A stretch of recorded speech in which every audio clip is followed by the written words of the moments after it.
So what makes Grand Rapids such a great place for millennials to move to, and why that matters for everybody else too? I'm Brandon Faber with RE/MAX of Grand Rapids. I'll answer that question and give you a slight and short synopsis on what happened in the real estate market in Grand Rapids last month in August. So we're just about halfway through September here. This is an article that came out last month, and I wanted to just briefly go through what makes Grand Rapids such a great place for specifically the millennials to locate to. So Grand Rapids has been known as Furniture USA, Beer City USA, and that has been quite the attraction and made this a desirable community based on jobs and things to do, things like that. But also specifically for the millennial generation.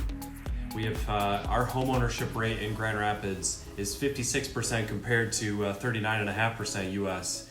The median home price is about $24,000 less than the national average, which lowers our payment about $90 a month. Do the math? That definitely adds up over a year. And when you take that into effect, the median income earner for a millennial is about $40,000 a year across the board. Our cost of living overall is 8% lower than the average across the United States. So that is a huge difference if we're 8% lower. So what does that mean if you are a millennial, you're battling through internally, what do I do? Do I rent or do I take advantage of the great interest rates and buy in today's market? So here's what that looks like. So if you were to rent based on the average rent compared to the median income that we talked about before, the $40,000, you would be spending 21.1% of your income, or $8,400 a year, on your rent.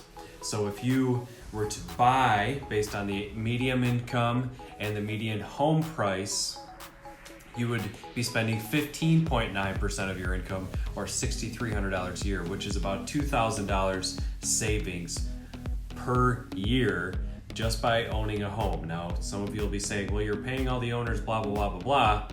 Well, yes, you are paying those things as a homeowner, but at the same point, your landlord is also passing those expenses on to you. So yes, you're gonna have to budget a little differently. It might not be the whole $2,000, but it should be pretty close.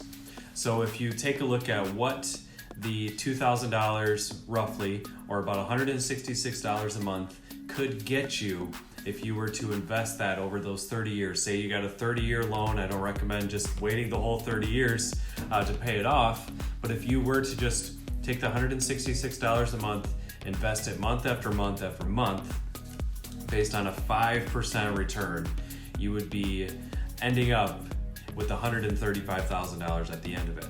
So rather than putting it into something that doesn't earn you back, you could also buy something that has the potential to increase in value, and also take the money saved and invest it into yourself and into retirement funds, whatever you want to do with it, and potentially come up with over $100,000 in return. So that is a fantastic reason why Grand Rapids as a whole is a great place to live and to relocate to, not just for millennials, but this was a specific deep dive into millennials.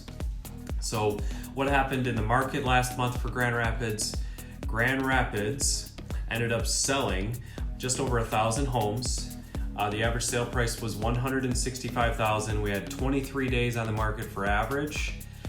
100.5% sale price versus list price. So we're hearing a lot of these, oh, you have to put in $20,000 above, or maybe, $15,000, $10,000, we have to waive this and that.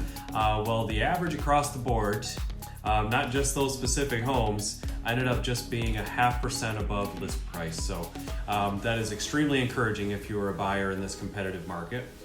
255 homes were sold with concessions. So that tells me that a fifth of the homes sold had seller concessions. So it's not impossible as a buyer to get concessions, and you should also be willing to work with a really good buyer that you have. If there's something with the home that's going to hinder a deal getting done as a seller, don't be afraid to do that. Keep things going with your strong buyer. Don't open it back up. to potentially causing a mess down the road. And 122 were list sold. That means that the sellers did not want to put their home on the market and potentially, deal with all that, because there are so many buyers. Agents have a pool of buyers, and if they can put something together off market, make it a win-win-win. That is something that a lot of sellers ended up doing this past year. So to recap, based on median income for millennials and the median home price in Grand Rapids, millennials are saving $2,000 a year. And not only that, we have good industries to back it up, things to do, places to go. And I look forward to helping maybe you relocate to Grand Rapids, or maybe if you are living already in Grand Rapids, taking advantage of this great time for both home buyers and sellers. We'll see you next time on the monthly market report. Brandon Faber, RE/MAX of Grand Rapids, the authentic realtor. We'll see you next time, everybody.